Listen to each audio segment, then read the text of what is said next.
السلام عليكم ورحمة الله وبركاته. الحمد لله نحمده ونستعينه ونستغفره ونعوذ بالله من شرور أنفسنا ومن سيئات أعمالنا. من يهده الله فلا مضل له ومن يضلله فلا هادي له، ونشهد أن لا إله إلا الله وحده لا شريك له، ونشهد أن سيدنا وطبيبنا وطبيب قلوبنا مولانا محمد صلى الله عليه وعلى آله وأصحابه أجمعين. قال تعالى في كلامه المجيد بفرقانه الحميد: أعوذ بالله من الشيطان الرجيم، بسم الله الرحمن الرحيم. قل اهبطوا منها جميعا فإما يأتينكم مني هدى فمن تبع هداي فلا خوف عليهم ولا هم يحزنون. صدق الله العظيم. إن الله وملائكته يصلون على النبي يا أيها الذين آمنوا صلوا عليه وسلموا تسليما.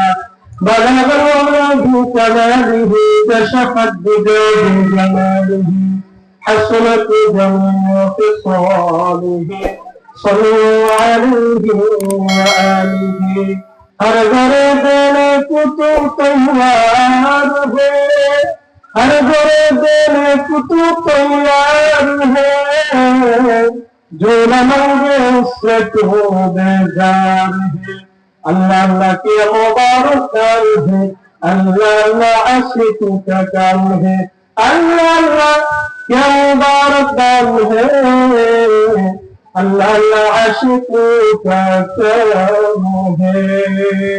अल्हम्दुलिल्लाह, আল্লাহ তাআলার দরবারে লাখো কোটি শুকর। মহান আল্লাহ তাআলা চরের মধ্যে একটা দ্বীপের মধ্যে আল্লাহ তাআলা জান্নাতের বাগান সাজানোর তৌফিক দান করেছেন। মরহুম হাজী ইদ্রিস আলী মেম্বার সাহেবের রুহের মাগফিরাত কামনায় দোয়ার আয়োজন করা হয়েছে। আল্লাহ পাক আমাদের সকলকে মাহফিলে আসার বসার তৌফিক দান করেন। যারা আসছে আমরা সকলে জোরে শুনে বলি আলহামদুলিল্লাহ, আলহামদুলিল্লাহ। ভূমিকা ছাড়াই যেহেতু সময় অল্প, কয়েকটা কথা। আল্লাহ রাব্বুল আলামিন আমাদের পিতা আদম এবং হাওয়া উভয়জনকে জান্নাত থেকে দুনিয়াতে পাঠাইছেন। আল্লাহ পাক বলছেন কুল্লাহবিতু মিনহা জামিআ, তোমরা সকলেই জান্নাত থেকে দুনিয়াতে চলে যাও। প্রশ্ন হলো, তারা বের হয়েছে দুইজন, আদম ও হাওয়া, কিন্তু আল্লাহ পাক এখানে সকলকে সম্বোধন করে বলেছেন যে তোমরা সকলেই বের হয়ে যাও। আমরা জানি বাংলাতে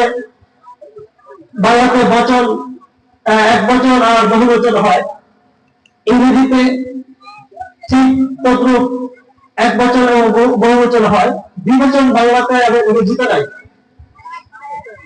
আরবি গ্রামারে এক বচন, দ্বিবচন এবং বহু বচন আছে। আল্লাহ রাব্বুল আলামিন এখানে ইহবিতু বহুবচন শব্দ উল্লেখ করেছেন। ইহবিত এক বচন, ইহবিত দ্বিবচন, ইহবিতু বহুবচন। বের হয়েছে দুইজন, আল্লাহ পাক বলছেন সকলেই বের হয়ে যাও। এই এক প্রশ্ন লাগে, প্রশ্নের উত্তর মুফাসসিরিনে কেরাম দিয়েছেন।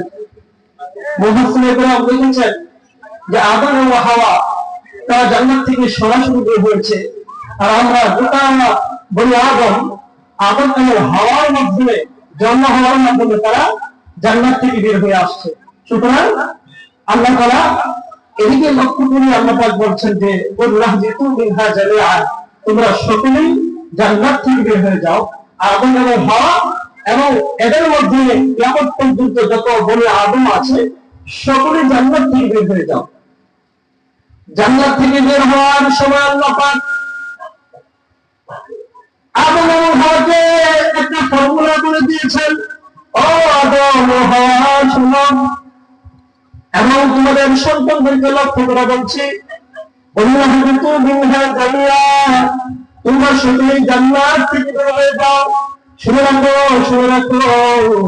তোমাদের বাড়ি জান্নাত। এই জান্নাতে আবার তোমাদের আসতে হবে, দুনিয়া থেকে আমার জান্নাতে আসতে হবে, তোমাদের বাড়িতে আসতে হবে।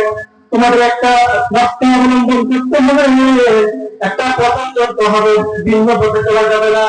فإما يأتينكم هدى فمن تبع هداي فلا خوف عليهم ولا هم يحزنون। আল্লাহ রাব্বুল আলামিন ডাক দিয়ে বলেন, আমার পক্ষ থেকে তোমাদের কাছে একটা চিঠি যাচ্ছে, হুদান মানে চিঠি মানে ইসলাম। এই ইসলামের পথে যারা চলবে আবার তাদের পরিবার বাড়ি জান্নাত, সেই জান্নাতের পরে আবার পরিবার ফিরে আসতে পারবে। যদি এই পথে না চলে তাহলে তারা কখনো তাদের আসল ঠিকানা জান্নাতে আসতে পারবে না। আল্লাহ পাক অন্য আয়াতে বলেন, যালিকুম ওয়াসাকুম বিহি লাআল্লাকুম তাত্তাকুন। আল্লাহ পাক বলেন, আল্লাহ পাক ওসিয়ত করছেন, মানুষ মৃত্যুর আগে মানুষ যেটা ওসিয়ত করে কখনো সেটা হয় হক, আর জীবিত থাকা অবস্থায় মানুষ যেটা বলে সেটাকে বলা হয় নসিহত। নসিহত থেকে ওসিয়তটা বেশি গুরুত্বপূর্ণ। এই দুনিয়া হারাতে দেরি করে যায়, সন্তানদের পয়সা হারাতে পূর্ণ করা ওয়াজিব হয়ে যায়। আল্লাহ পাক বলে আমাদেরকে ওসিয়ত করছেন, নসিহত নয়, তোমরা আমার দেওয়া ইহদিনাস সিরাতাল মুস্তাকিমের পথে চলো। যদি তোমরা আমার দেওয়া ইহদিনাস সিরাতাল মুস্তাকিমের পথে চলো তাহলে তোমরা তোমাদের বাড়ি জান্নাত, সেই জান্নাতে আবার তোমরা আসতে পারবে। সুবহানাল্লাহ। তাহলে আমাদের বাড়ি ছিল জান্নাতে, আমরা জান্নাত থেকে আসছি।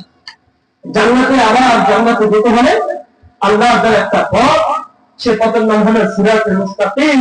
সেই পথে চলতে হবে, সিরাতুল মুস্তাকিমের পথে চলতে হবে। এই সিরাতুল মুস্তাকিম, এই পথ আল্লাহ রাব্বুল আলামিন এই পথটা চিনানোর জন্য, বড় আদমকে চিনানোর জন্য শতাধিক কিতাব নাযিল করেছেন। এই পথ চিনার জন্য শতাধিক লক্ষাধিক আম্বিয়া কেরাম দুনিয়াতে পাঠিয়েছেন। হাদিসের ভাষায় বলা হয় রিজালুল্লাহ কিতাবুল্লাহ। মানুষকে ইহদিনাস সিরাতাল মুস্তাকিম পথ চিনানোর জন্য আল্লাহ পাক রিজালুল্লাহ পাঠিয়েছেন লক্ষাধিক, কিতাবুল্লাহ পাঠিয়েছেন শতাধিক। লক্ষাধিক নবীদের মধ্যে, রাসূলদের মধ্যে সর্বশ্রেষ্ঠ এবং সর্বশেষ রাসূল হলেন জনাবে মুহাম্মদ সাল্লাল্লাহু আলাইহি ওয়াসাল্লাম, এবং শতাধিক কিতাবের মধ্যে সর্বশ্রেষ্ঠ কিতাব হলো আল কোরআন, কিতাবুল্লাহ, আল্লাহর কোরআন। শ্রেষ্ঠ নবী এবং শ্রেষ্ঠ কিতাবকে আমরা উন্মুখ হয়েছি। আল্লাহ রাসূল আমাদেরকে ইহদিনাস সিরাতাল মুস্তাকিমের পথ দেখিয়েছেন। এই সিরাতাল মুস্তাকিম আল্লাহ পাক শিখিয়েছেন যে পাঁচ ওয়াক্ত নামাজের মধ্যে আমরা প্রতিদিন ইহদিনাস সিরাতাল মুস্তাকিম সিরাতাল্লাযীনা আন'আমতা আলাইহিম গায়রিল মাগদুবি আলাইহিম ওয়ালাদ-দাল্লিন।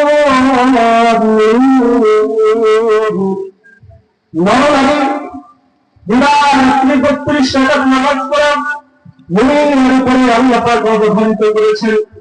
17 রাকাত ফরজ, 3 রাকাত বিতির ওয়াজিব, 12 রাকাত সুন্নাত মুআক্কাদা, এই 32 রাকাত নামাজ আল্লাহ পাক শিক্ষা দিয়েছেন।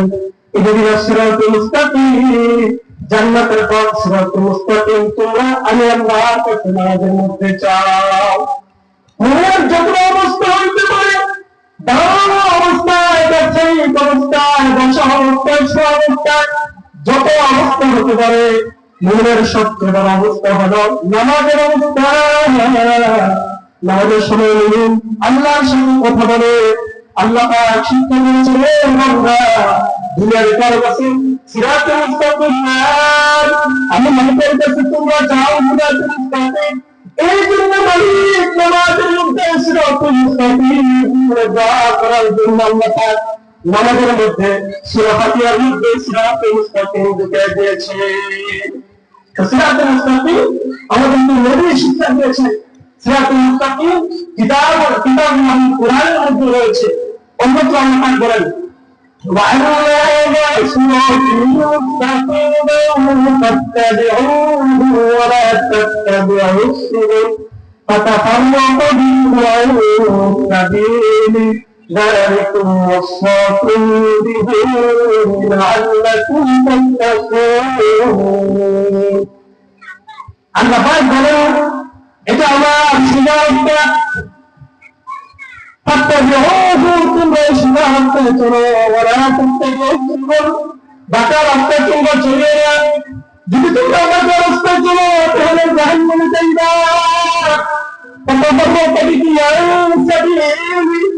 আমার রাস্তা থেকে তোমাদেরকে শয়তান ধ্বংস করে দেবে, আমার সঠিক রাস্তা থেকে তোমাদেরকে ফিরাই দেবে। তাহলে সিরাতুল মুস্তাকিম সোজা রাস্তা, জান্নাতের রাস্তা।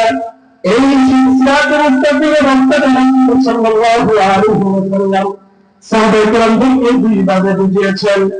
একবারে রাসূল জমিনের মধ্যে মাটির মধ্যে নকশা আঁকাইলেন, লম্বা একটা দাগ দিয়ে ওই দাগের দাড়ি তিনটা বাঁকা বাঁকা দাগ দিলেন, বালু তিনটা বাঁকা বাঁকা দাগ দিলেন। আল্লাহ রাসূল বললেন হ্যাঁ সাহাবায়ে কেরাম সোজা রাস্তাটা হলো জান্নাতের রাস্তা, আর পাশে যে বাঁকা বাঁকা রাস্তা সেগুলো জাহান্নামের রাস্তা। জান্নাতের রাস্তা হলো সোজা একটা রাস্তা, জাহান্নামের রাস্তা হলো বহু রাস্তা। গুনাহ জাহান্নামের পথ, সুদ জাহান্নামের পথ, মিথ্যা বলা জাহান্নামের পথ, সমস্ত গুনাহ জাহান্নামের পথ, জাহান্নামের পথে এজন্য সিরাতুল মুস্তাকিমে চলতে সমস্ত গুনাহ বর্জন করতে হবে, আল্লাহর হুকুমগুলো পালন করতে হবে, আল্লাহর নিষেধগুলো মানতে হবে, আল্লাহ যে সমস্ত জিনিস নিষেধ করেছেন সেগুলো বর্জন করে চলতে হবে। তাহলে সিরাতুল মুস্তাকিম জান্নাতের পথে চলতে পারবো। আমি যখন জান্নাতের পথে চলবো, জান্নাতের পথে চলতে চলতে চলতে চলতে হাত্তা ইয়াতিয়াকাল ইয়াকিন, মৃত্যু চলে আসবে। মৃত্যু চলে আসার সাথে সাথে ইহদিনাস সিরাতুল মুস্তাকিমের পথে যখন আপনি চলছেন, এখন থেকে বাবার আশার রোজগার সব কিছু আল্লাহ পাক আপনার কথা মতো চলবে। 60-70 জিন্দেগি আপনি আল্লাহর কথা মতো চলেন, এরপর থেকে আল্লাহ রাব্বুল আলামিন আপনার কথা মতো চলবে। তাহলে রাসূল সাহাবায়ে কেরামদেরকে অর্থাৎ উম্মতে মুহাম্মাদীকে সিরাতুল মুস্তাকিম দুইভাবে দেখিয়েছেন। এক নম্বর নকশা আকারে দেখিয়েছেন, দুই নম্বর আল্লাহ রাসূল সাহাবায়ে কেরামদেরকে বলেছেন ইনগুলা 71 দলে বিভক্ত হবে, নাসারা 72 দলে বিভক্ত হয়েছে, আর আমার উম্মত 73 দলে বিভক্ত হবে। এর মধ্যে 72 দলে জাহান্নামে যাবে, শুধুমাত্র একটা দল জান্নাতে যাবে, মানে একটা দল সিরাতুল মুস্তাকিমের মধ্যে আছে, আর 72 দল সবগুলা জাহান্নামের পথে আছে, অর্থাৎ শয়তানের পদাঙ্ক অনুসরণ করে শয়তানের পথে চলে। তো এই সিরাতুল মুস্তাকিমের 7টা ভূমিকা বা 7টা ফর্মুলা রয়েছে। ওই 7টা ফর্মুলা যখন মানুষ অটল থাকে, অবিচল থাকে, তখন বুঝা গেল সে সিরাতুল মুস্তাকিমের পথে আছে। সেই 7টা ফর্মুলা ইমানে মুজমানের মধ্যে আছে। আমিনতু বিল্লাহি আল্লাহর প্রতি মানা, নবীর প্রতি মানা, রাসূলের প্রতি মানা, কিতাবুল্লাহর প্রতি মানা, আখিরাতের প্রতি মানা, ভালো মন্দ তাকদীরের প্রতি মানা। মানুষ যখন এই 7টা বিষয়ের প্রতি মানবে, তখন এসে ইহদিনাস সিরাতাল মুস্তাকিমের পথে আছে। ইহদিনাস সিরাতাল মুস্তাকিমের পথে আছে 7টা বিষয়। কিভাবে মানতে হবে? সাহাবায়ে কেরাম যেভাবে মানছে ওইভাবে মানতে হবে। যদি মন করা মানে তাহলে সে ইহদিনাস সিরাতাল মুস্তাকিমের পথে নাই, সিরাতাল মুস্তাকিম সোজা পথে নাই, আর সে বাঁকা পথে চলে গেছে। সুতরাং আল্লাহকে বিশ্বাস করতে হবে কোনভাবে? যেভাবে সাহাবায়ে কেরাম সিরাতুল মুস্তাকিমে চলতে হবে। 7টা বিষয়ে বিশ্বাস করতে হবে। 7টা বিষয়ে সাহাবায়ে কেরাম যেভাবে বিশ্বাস করেছে এইভাবে করতে হবে। এক নম্বরে আল্লাহকে বিশ্বাস করতে হবে। আল্লাহর উপরে ছেড়ে নাই, আল্লাহ কোনো মেহমান নাই, আল্লাহ কোনো শিরান নাই। সারা কায়নাত মহান মালিক আল্লাহ, সমস্ত কিছুতে আল্লাহর গুলাম হয়, আল্লাহর গুলামি পায় না। জমিন রাজি পায় না, সন্তান বিদায় সাথে সন্তান রাজি পায় না, ব্যবসা পায় না, এই বিশ্বাস অন্তরের ভিতরে রাখতে হবে। আমার সমস্ত কিছু একমাত্র আল্লাহ তাআলা ব্যবস্থা করে, এই বিশ্বাস অন্তরে রাখতে হবে। আল্লাহ বলেন তোমরা যেমন ভাবে মানুষ মানছে তাদের মানছে এইভাবে তোমরা আমার প্রতি বিশ্বাস করো। বিশ্বাস আমাদের অর্জন করতে হবে। আল্লাহ পাক বলেন অন্য আয়াতে ইয়া আইয়ুহাল্লাযীনা আমানু আমিনু বিল্লাহ, হে ঈমানদারগণ তোমরা ঈমান আনো, হে ঈমানদারগণ তোমরা আল্লাহর হুকুম মানো। ঈমানদারদেরকে আল্লাহ পাক ঈমান আনার কথা বলছে, ঈমানদারকে আবার ঈমান আনার কথা বলছে। কারণটা কি? কারণ সাহাবায়ে কেরাম সকালে বিকালে মুসলমান হয়ে যায়, সকালে মুসলমান বিকালে মিথ্যা কথা মানুষের সাথে কথা দিয়ে সাহাবায়ে কেরাম কখনো মিথ্যা বলে নাই, সাহাবায়ে কেরাম কখনো মানুষকে ধোঁকা দেয় নাই। তাদের মতো আল্লাহ পাক ঈমান আনতে বলেছেন। যতক্ষণ পর্যন্ত তাদের ঈমানের মতো আমাদের ঈমান না হবে ততক্ষণ পর্যন্ত আমরা তাদের ঈমান হতে পারবো না। তারা ঈমান যখন তারা কান্না করে মুসলমান হয়েছে, মুসলমান হওয়ার আগে সেটা মত খেয়েছে, মুসলমান হওয়ার সাথে সাথে মত পরিত্যাগ করেছে, মুসলমান হওয়ার আগে তারা অনেক পাপ করেছে, যেই কাণ্ড করেছে সাথে সাথে সমস্ত অপরাধ হয়েছে, তারা আল্লাহকে বলেছে। এজন্য আল্লাহ পাক বলে সাহাবায়ে কেরাম তোমাদের জানের মডেল, সাহাবায়ে কেরাম যেভাবে মানছে তোমার এরকম ভাবে মানতে হবে। সাহাবায়ে কেরাম যেরকম ঈমান আনছে এরকম ঈমান আনতে হবে। সাহাবায়ে কেরাম যেরকম ঈমান আনছে মহিলার ঈমান রাখছে। আল্লাহ রাসূলের কাছে বলেন ইয়া রাসূলুল্লাহ আমি তো জিনার করে ফেলছি। আল্লাহ রাসূল বলেন আমার সাহাবী ঈমান করেছে গুনাহ করতে পারে না। মহিলা বলে ইয়া রাসূলুল্লাহ আমি তো সত্যি গুনাহ করছি। আল্লাহ রাসূল বলেন না কোনো সময় গুনাহ করতে পারে না। সাহাবা বলে আবার তাকবীর বলে ইয়া রাসূলুল্লাহ ইয়া হাবিবাল্লাহ সত্যি সত্যি আমি জিনা করে ফেলছি। আল্লাহ রাসূল বলেন না আমার স্বামী গুনাহ করতে পারে না।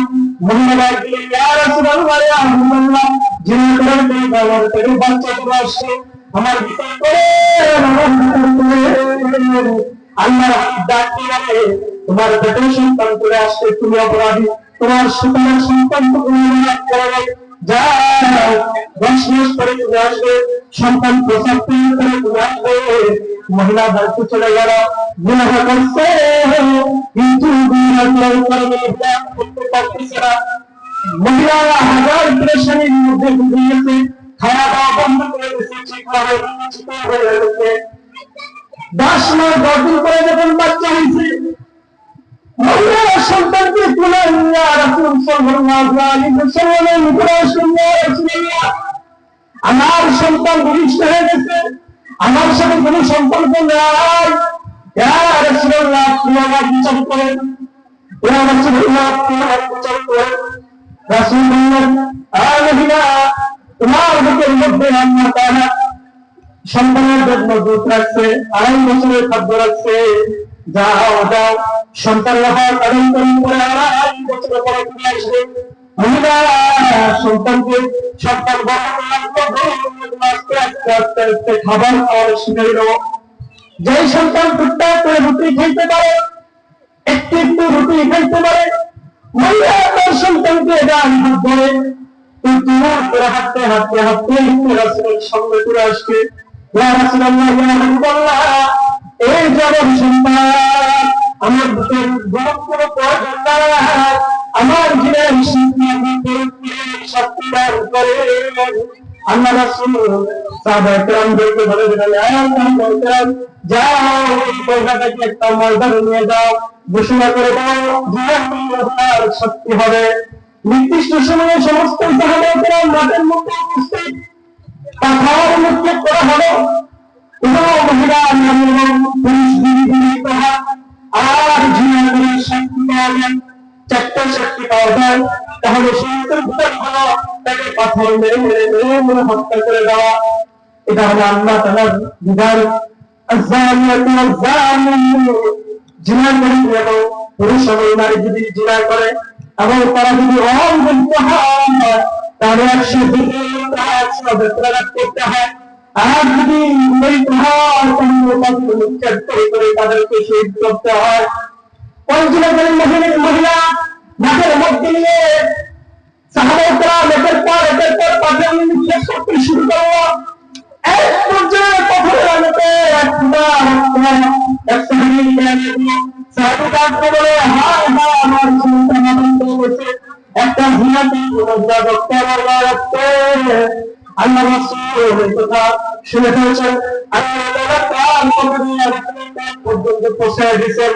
আল্লাহ রাসূল ডাকতে বলেন, ও সাহাবী, তুমি জিনা করনি মনে মনে সে আল্লাহর কাছে তওবা করছে, তার তওবার মধ্যে বন্ধন করে দেওয়া হয়, তাহলে তার একা তওবা সারা মদিনার মানুষ বাজারের জন্য যথেষ্ট হয়ে যাবে।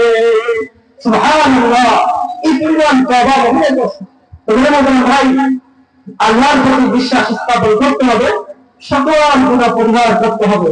তাহলে আজকের সার কথা হলো, আমরা জান্নাত থেকে আসছি, জান্নাতে আমার বাড়ি, সেই জান্নাত থেকে আমরা চলে আসছি, আমাদের পিতামাতার মাধ্যমে আমরা জান্নাত থেকে চলে আসছি। জান্নাতে যেতে হলে আল্লাহ পাক একটা পথ দিয়েছেন, সেই পথের নাম হলো সিরাতুল মুস্তাকিম। সিরাতুল মুস্তাকিমের পথে চলতে হলে 7টা বিষয়কে, 7টা ফর্মুলাকে অন্তর্ভুক্ত করে বিশ্বাস স্থাপন আনতে হবে এবং কোন তরিকা আনতে হবে, সাহাবায়ে যে তরিকায় বিশ্বাস করতে ওই তরিকায় বিশ্বাস স্থাপন করতে হবে। অর্থাৎ আহলে সুন্নাহ ওয়াল জামাত যেভাবে বিশ্বাস করেছেন ওইভাবে বিশ্বাস করতে হবে। তাহলে আমি সিরাতুল মুস্তাকিমের মধ্যে চলবো, সিরাতুল মুস্তাকিমের মধ্যে চলে গেলে ইনশাআল্লাহ একদিন আমরা জান্নাতে চলে যেতে পারবো। আল্লাহ পাক আমাদেরকে সিরাতুল মুস্তাকিমের পথে থাকার তৌফিক দান করুন। সকল গুনাহগুলো সিরাতুল মুস্তাকিম থেকে বিচ্যুত হওয়ার পর আর সকল গুনাহ বর্জন করে এক আল্লাহর হুকুম মানে গেলে সিরাতুল মুস্তাকিমের পথে আছেন। বুঝলেন? আল্লাহ পাক আমাদের সকলকে আমল করার মানবার তৌফিক দান করেন। ওমা আলাইনা ইল্লা বালাগ। আখিরু দাওয়ানা আলহামদুলিল্লাহি রাব্বিল আলামিন। আসসালামু আলাইকুম ওয়া রাহমাতুল্লাহ।